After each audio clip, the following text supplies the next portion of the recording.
Prazer, eu sou Ricardo Rezende e estreia nesse momento o programa Eleições 2022. Começando um pouco atrasado devido a um problema no provedor de internet. Mas estamos aqui, esperamos até agora, eu já agradeço de antemão, primeiramente a Deus, a você que está nos acompanhando e, claro, ao nosso convidado que fez questão de aguardar o retorno do sinal de internet para fazermos este programa. Lembrando que o programa tem hora para começar, mas não tem hora para parar. O programa é livre, você pode participar mandando sua pergunta pelo WhatsApp, pelo próprio Facebook e eu já peço a você, compartilhe em todos os grupos que você participa no seu Facebook e também na linha do tempo, marcando até 200 amigos.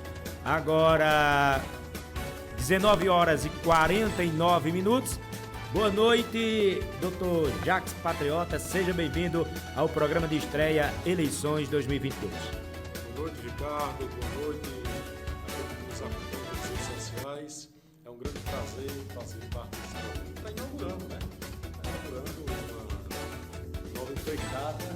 Você, como grande comunicador da região, aceitando novos desafios, né? Abrindo novas portas de comunicação e debate social.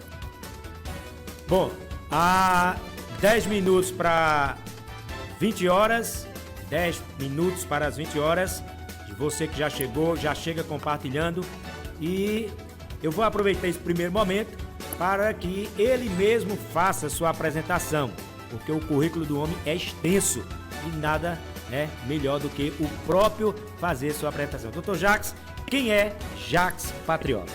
Olha, é muito difícil falar sobre si mesmo, né? E eu sou, na verdade, eu costumo dizer que eu sou um curioso da área das ciências humanas, um curioso de história, um curioso de filosofia, um curioso da mente humana. E, por último, tenho me dedicado à questão política por fazer parte das ciências humanas, né, por ter um olhar filosófico sobre isso, até um olhar também psicanalítico, histórico, e eu via muitas vezes nos últimos anos, meio que nos últimos 20 anos, meio que um abaixamento, uma diminuição da qualidade do nível político. Das grandes lideranças no Brasil, eu via desaparecer as grandes lideranças, via desaparecer o pensamento, alguém que tinha um pensamento estratégico, a longo prazo, os grandes estadistas brasileiros desaparecendo. Então, realmente, me chamou a atenção isso e eu comecei, de certa maneira, a ter um olhar mais aguçado sobre política. Quais as suas especialidades? Eu sei que o senhor é uma pessoa modesta, não gosta muito de estar falando, né, de si próprio, mas eu queria que, para o nosso público que está nos acompanhando, que o senhor falasse das suas especialidades, né? Quais as formações de Jacques Patriota? Bem, minha primeira formação foi em História. E apesar de ser de História, tinha um professor meu, professor Evandro, que sempre, o professor Evandro dizia que minha análise era mais filosófica que necessariamente histórica, né? Era um professor que eu conversava horas e horas com ele, aprendi muito com o falecido professor Evandro, morreu há algum tempo atrás. Foi professor aqui da ESA, realmente uma mente fantástica. E depois fiz pedagogia, depois fiz bacharelado em filosofia, comecei teologia 2 vezes, né, e tenho uma formação também em psicanálise. Né, e tenho alguns pós também, tenho um pós em sexualidade humana, tenho um pós em psicanálise e educação, tenho um pós em psicopedagogia. Nunca paro muito de estudar, não. Eu sempre estou aprendendo alguma coisa. Muito bem, às 19 horas e 53 minutos, esse é o Dr. Jacques Patriota, né, que nos honra nessa noite com a estreia do programa Eleições 2022. Mas vamos deixar as apresentações agora um pouco de lado e vamos falar do que o programa tem como objetivo. Vamos falar de Eleições 2022. Doutor Jacques, tivemos aí o primeiro turno, né? Tivemos a campanha, guia eleitoral, e eu queria que o senhor fizesse uma análise. Como foi que o senhor viu, né, o primeiro turno, desde o início da campanha até o resultado das eleições? Fique à vontade. Bem, veja só, eu vou tentar não parar somente no primeiro turno, vou tentar regredir um pouquinho antes, para entender mais ou menos qual o contexto histórico que a gente está vendo hoje. Essa é a segunda eleição de Bolsonaro. Eu não fiz as contas, mas de Luiz Inácio já faz algum tempo, porque desde 89 que ele se candidata a presidente da República, né? Então, o PT já tem um histórico, antes de 89, já participaram das eleições, desde 89, desde a primeira eleição para presidente da República, ele já se vem presente no contexto nacional. Bem, nesse primeiro turno, a gente tem, de um lado, um governo, o governo Bolsonaro, que enfrentou uma pandemia, enfrentou uma guerra, e é interessante, quando eu falo em guerra, muita gente já disse, e o que é que eu tenho a ver com essa guerra, se essa guerra é lá na Europa? Né? Olha, nossos principais fornecedores de insumos agrícolas são a Rússia e a Ucrânia, né? Então, com certeza, mexe muito com a economia brasileira, tá certo? Então, 2 anos, praticamente, a economia brasileira sofrendo ataques. Junto a isso, você percebe que toda a imprensa, não diria que 90% da imprensa, né, do setor cultural também, atacando o governo. E apesar disso tudo, eu entendo que o saldo para o grupo, eu não sei se caracterizar como direita, ou bolsonarista, ou alguma coisa assim, foi positivo. Se você observar, Ricardo, você vai ver que dos senadores, a maioria eleitos foram ligados a Bolsonaro. Isso o senhor fala agora do primeiro turno. No primeiro turno. Quer dizer, você viu que dos 20 senadores que são ligados a Bolsonaro, 14, eu posso afirmar que são da cozinha dele. Como se utiliza o termo aqui no sertão, né? Da cozinha da pessoa, quer dizer, são pessoas muito próximas a ele, né? O Magno Malta, a Damares, né? Então, são senadores muito próximos dele. Então, dos 20 que ele conseguiu eleger, você tem 14 que são muito militantes do lado dele. Tá certo? Na Câmara também. O PL, se eu não me engano, conseguiu eleger 100 deputados federais, se tornando um dos maiores partidos, o PL. E aí você vem aí dos aliados. Então, hoje você pode dizer que a direita, como o pessoal costuma falar, eu não gosto muito desse termo, mas vamos utilizar em termos gerais assim, a direita, porque quando a gente fala em direita, na verdade você está falando numa variedade imensa de pensamentos. Né? Verdade. Não é uma coisa única, não.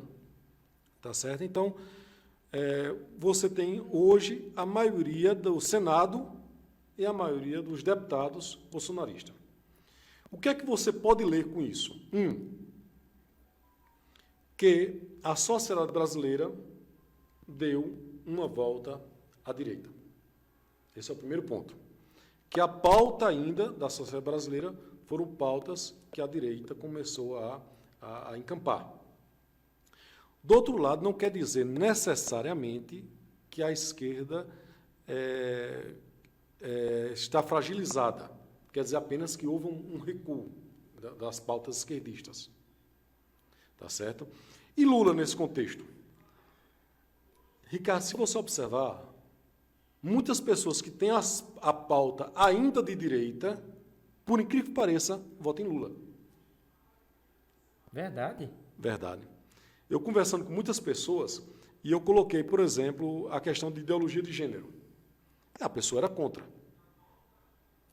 Certo.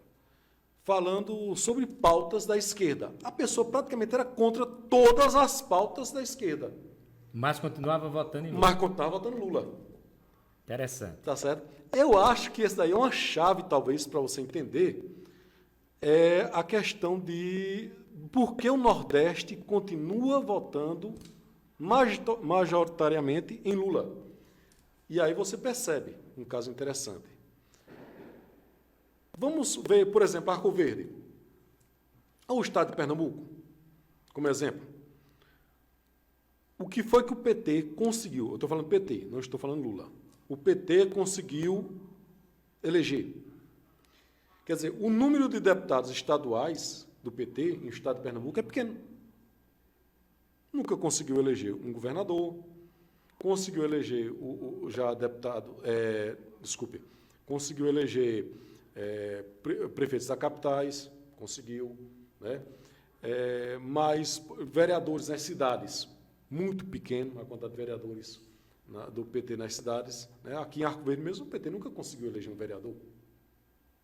Na cidade de Belo Jardim, se não me engano, já conseguiram 2 vezes. Conseguiu 2 vezes. Aí vai, volta. Sertânia também conseguiu uma vez só.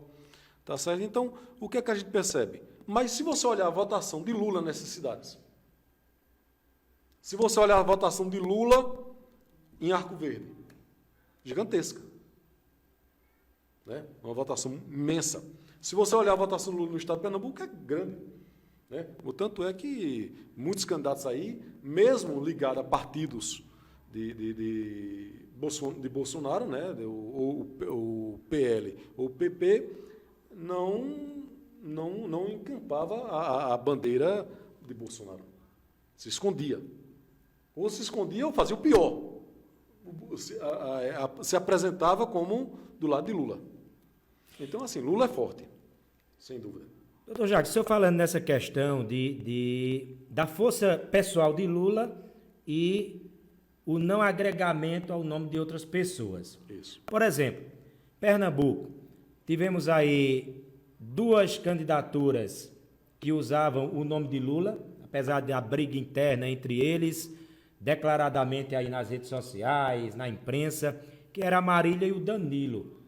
Aí, como é que se houve essa questão de Lula ter tanto voto no Nordeste, mas quando chega na chamada transferência de votos, foi uma decepção, porque foi decepção não só para Danilo, que ele não transferiu voto, mas para a própria Marília, que também carregava o nome dele e que tinha muito voto junto com ele. Por exemplo, Recife.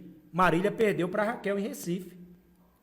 Perdeu em Caruaru e tantas outras cidades eu não sei aqui em Arco Verde, mas aqui... Parece-me que aqui também. Também perdeu aqui. Não é? Como é que, o que é que se leva a isso aí? Porque se você for olhar, a questão de Bolsonaro, por exemplo, fez maioria no Congresso, fez maioria na Câmara, mas não teve a maioria. Muito bem, vamos examinar. Primeiro, vamos ver essa questão de Raquel e Marília. De Raquel e Marília não, de Danilo e de Marília. Né? Lula disse, meu candidato é Danilo. Meu candidato é Danilo, não é Marília.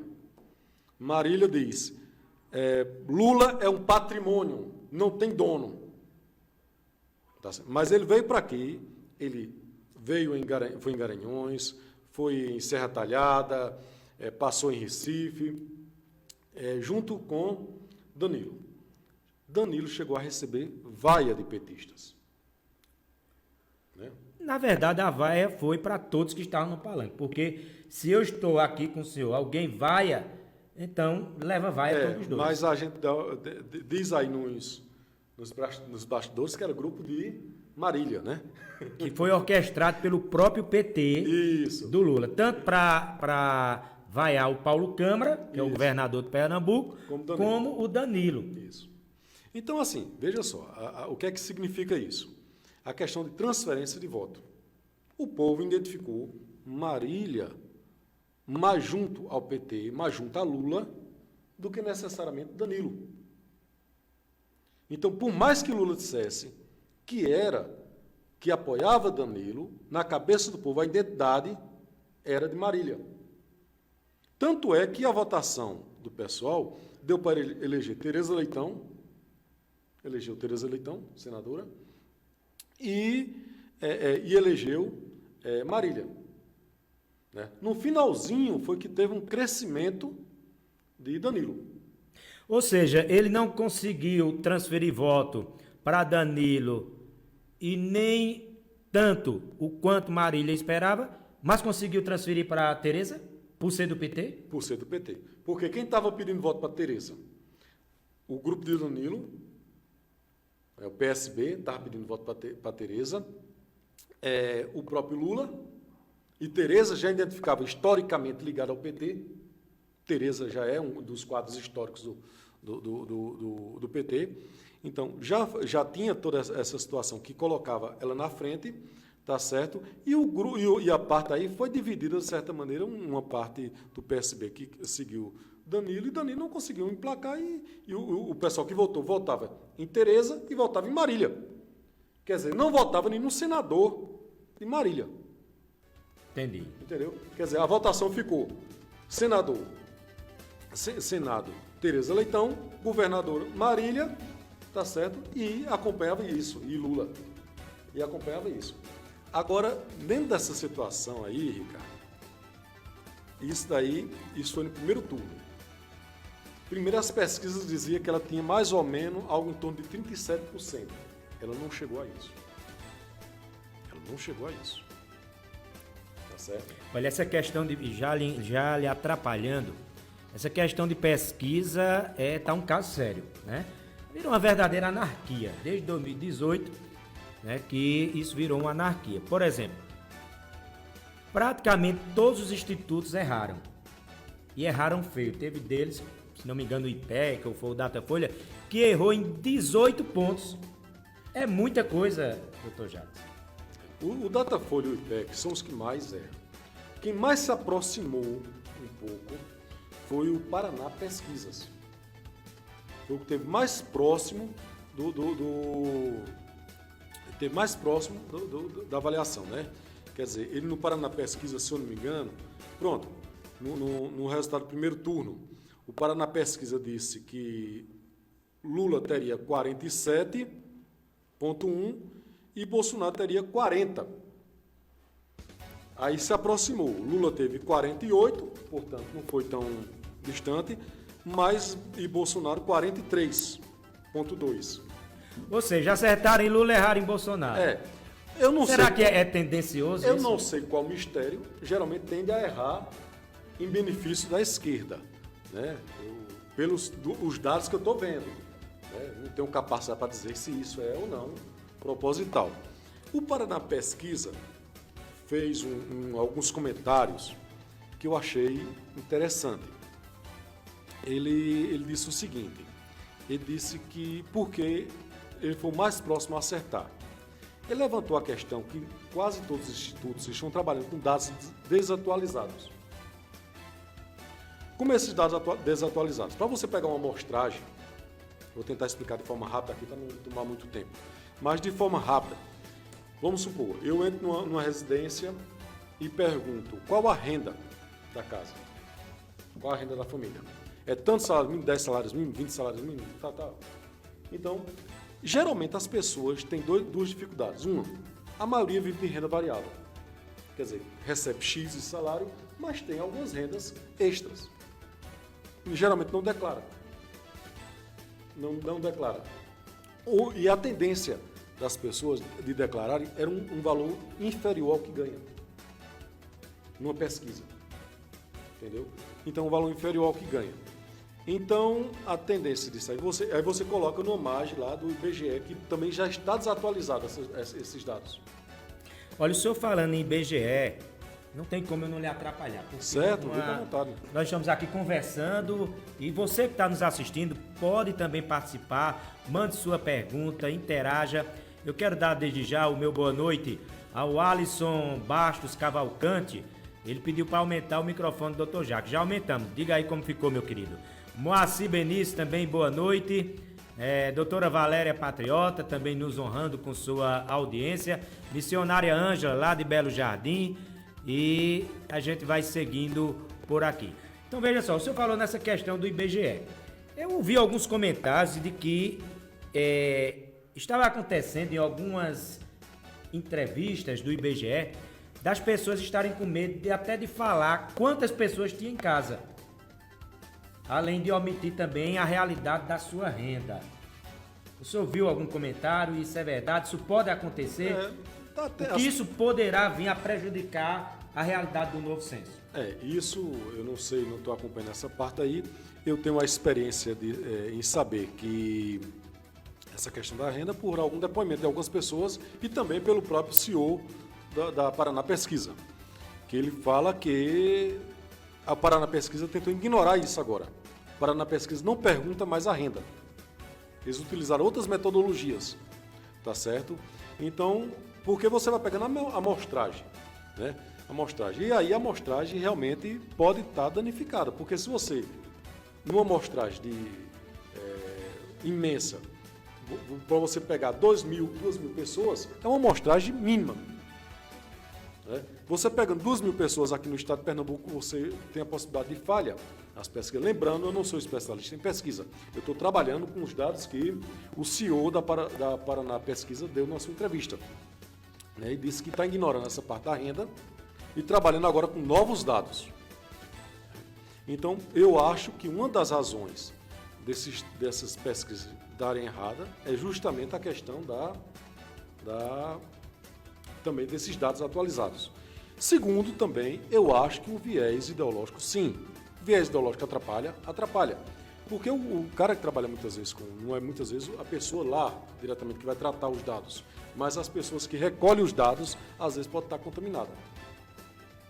Então, é muito cuidado que a gente tem que ter com isso também, tá certo? Porque se você mudar uma ou outra pessoa ali naquela amostragem, a mudança se torna gigantesca em porcentagem no final. Bom, 20 horas e 11 minutos, você está assistindo o programa Eleições 2022 e o nosso convidado, Dr. Jacques Patriota. Estamos fazendo uma pequena análise do que aconteceu anterior ao primeiro turno, no início da campanha, durante a campanha, resultado do primeiro turno, enfim, pesquisas, e você pode participar. Como é que você participa?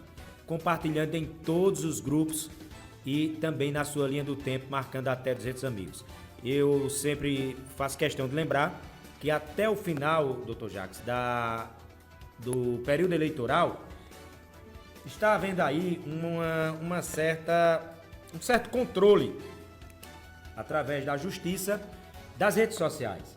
Por exemplo, o Facebook ele não está notificando, o Instagram não está notificando as pessoas em tempo real. Tem pessoas que eu faço o programa e quando vem receber dizendo que eu estou ao vivo, é com um dia depois, à noite, Bom, e aí tem prejudicado. Mas se você compartilhar em todos os grupos, marcar seus amigos, independente se você é chamado de esquerda, de direita, aqui nós estamos para debater e você pode também concordar ou não com o que está sendo falado aqui. Agora, 20 horas e 13 minutos, 20 e 13. Dr. Jacques, antes do início da campanha, dos nomes serem lançados, das convenções, se houve também muita confusão na questão de voto auditável, né? O atual presidente e seus seguidores queriam o voto auditável e começou aquela confusão. Fake news para cá, fake news para lá. Ele quer que a gente volte a votar no papel. Mas, na verdade, um voto auditável não seria retrocesso, ou seja, da gente voltar a ir para sessão e votar fazendo xizinho. Não tem nada a ver com isso, né? Não, não tem nada a ver com isso. Isso é um absurdo. O que o pessoal fala, inclusive, é muito antes do governo Bolsonaro, essa ideia. Inclusive, essa urna já veio para o Brasil, ela já foi testada, foi, na época, muito elogiada por Barroso. É uma urna eletrônica igual a nossa. Ao lado dessa urna tem uma impressora e uma urna de acrílico. Você vota, você confere a lista saindo, sendo impressa, você não toca nela, tá certo? E ao concluir o voto, ela cai na urna, tá certo? Teve gente até que saiu dizendo besteira, que era para poder mostrar se tinha votado ou não. Isso você não saía, você sai com o seu comprovante normal, do mesmo jeito da urna de hoje, só que você tem a urna e você tem ao lado uma impressora que joga o seu voto numa urna de acrílico para ser depositado, para que possa ser auditável. E, inclusive, isso já tinha sido, o TSE já tinha